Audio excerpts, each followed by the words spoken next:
C'est le grand événement annuel attendu par les agriculteurs et les responsables politiques. Le salon de l'agriculture ouvrira ses portes samedi. Mais dans les champs et sur les ronds-points, la situation est loin d'être apaisée. Blocage, cortège de tracteurs, plusieurs syndicats estiment que le gouvernement n'a pas tenu parole. Ignacio Bornassin, Suzanne Prez et Gwenole Escanf.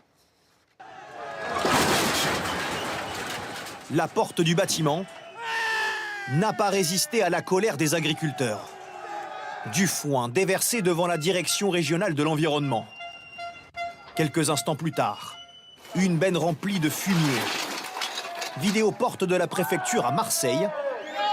Les agriculteurs reprennent du service et ça se sent. La bonne idée du fumier, c'est que quelque part l'odeur reste. Ça veut dire que ça va rester en mémoire aussi. Ils savent qu'on ne les lâchera pas. On va continuer de tout faire pour défendre notre métier d'agriculteur. 48 tracteurs, 200 agriculteurs et une vache ont défilé sur la Canebière aujourd'hui, direction le Vieux-Port.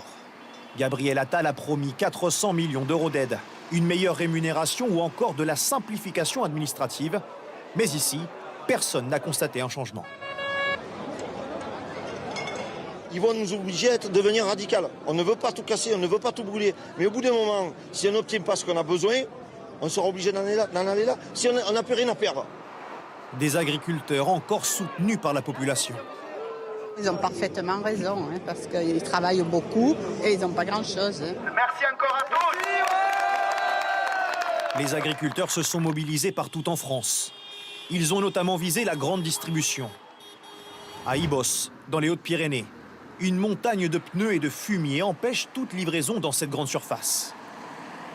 C'est surtout contre la concurrence déloyale qu'il y a des autres pays qui importent de la viande en France. On ne veut pas gêner la population, c'est surtout vraiment pour toucher eux, les responsables.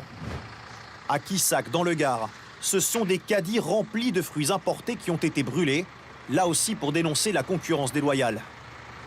Même colère, 1000 km plus au nord, opération escargot autour de Dunkerque. Pour eux, c'est le dernier avertissement fait à l'État avant de renforcer encore plus le mouvement. Il n'y a pas de discussion dans notre sens. Il est clair qu'on fera plus fort. Sur le terrain aujourd'hui, beaucoup d'agriculteurs se sont dit prêts à perturber le salon de l'agriculture à Paris ce week-end. Pour tenter d'éteindre cette colère, le gouvernement avait annoncé il y a 3 semaines une série de mesures, notamment des aides à la trésorerie. Mercredi, Gabriel Attal tiendra une conférence de presse sur le sujet. Nous avons choisi 3 promesses gouvernementales. Ont-elles été tenues? Pierre Galassio, Sébastien Guerche et Caroline Blancard. C'est une dépense majeure pour les éleveurs, le gazole non routier.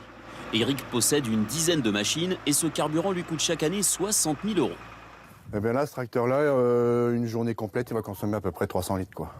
L'une des promesses principales du gouvernement, c'est le remboursement de taxes sur ce gazole. Mais aucun des agriculteurs que nous avons contactés n'en a pour l'instant vu la couleur. Éric, lui, en a fait la demande aujourd'hui sur le site internet officiel avec la promesse d'un virement bancaire dans les 15 jours.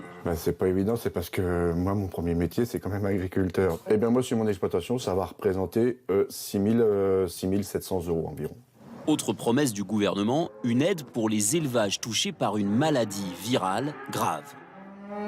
Ici, dans le Gers, cet éleveur a dû soigner 17 vaches et en a perdu 2.